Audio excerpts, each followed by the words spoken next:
Alright, so I've got 2 solid inches of solid wood here. I put 2 1-inch boards together, glued them together, and we're going to do some breaking. So, is it hard to break these boards? Yes and no. If you take an untrained person that doesn't even really know how to throw a punch, and they just willy-nilly try to punch a board, it's not going to break. They're going to hit it and it's going to hurt, maybe break their hand. This is solid wood.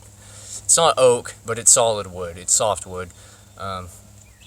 Putting 2 together, once you get 2, 3, 4, that's kind of hard to break. 1's not that hard.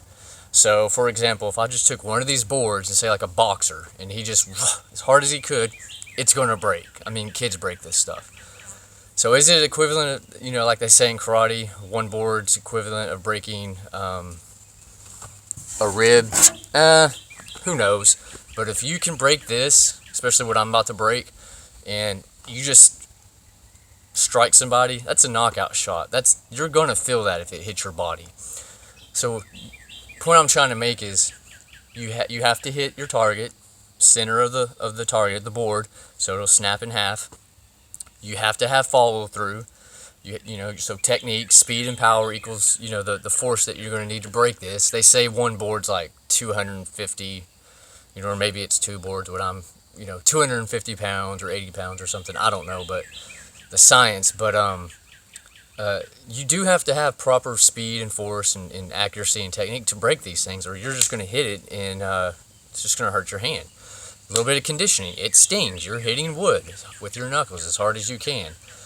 But the biggest part of this is the mental focus. You have to have no doubt in your mind that you're going to break that, and then you'll break it. Obviously, when you get into the super advanced things like concrete and like putting like 5 or 10 of these together, that's really where it comes from. But I have just willy-nilly even tried to break this and couldn't break it. It's a mental thing. That's why we do it. You're trying to hit past, focusing on hitting past. That's one technique. And what I do, I just get mad like I'm really about to hit somebody. And then I usually follow through. But a lot of this is mental. The point is, everything I just said, the speed, the accuracy, there is technique, conditioning, but your mental focus is what breaks this for the most part. I don't have a holder, so I'm just going to try to set it in this where it doesn't really move.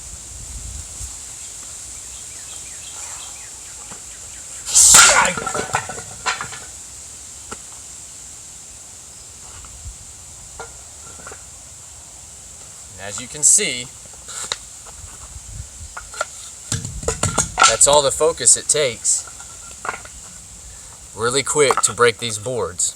So didn't really hurt that bad. It wasn't a perfect punch, but the point I'm trying to make is took a breath and I just got mad and I just didn't even see a board. I'm smashing this in my head. That's why we do this. You have to have no doubt in your mind that you're about to destroy and break whatever you're hitting. Could be a kick, depending on how they're holding the board, or am I going down this way, which is really hard? Am I doing a palm strike or smashing it like this? You'll see me break a lot of stuff with my forearms. The same thing with the shins.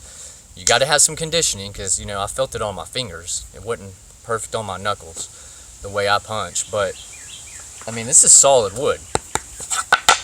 It's put 2 together. It's a mental focus exercise, and once you break it, that was a good shot either way. So training breaking has many different reasons to do why you do it in martial arts, but the point I wanted to make on this video is you can't just willy-nilly hit this stuff. You gotta just look at it for even just a couple of seconds and I'm gonna just destroy this. That's one technique.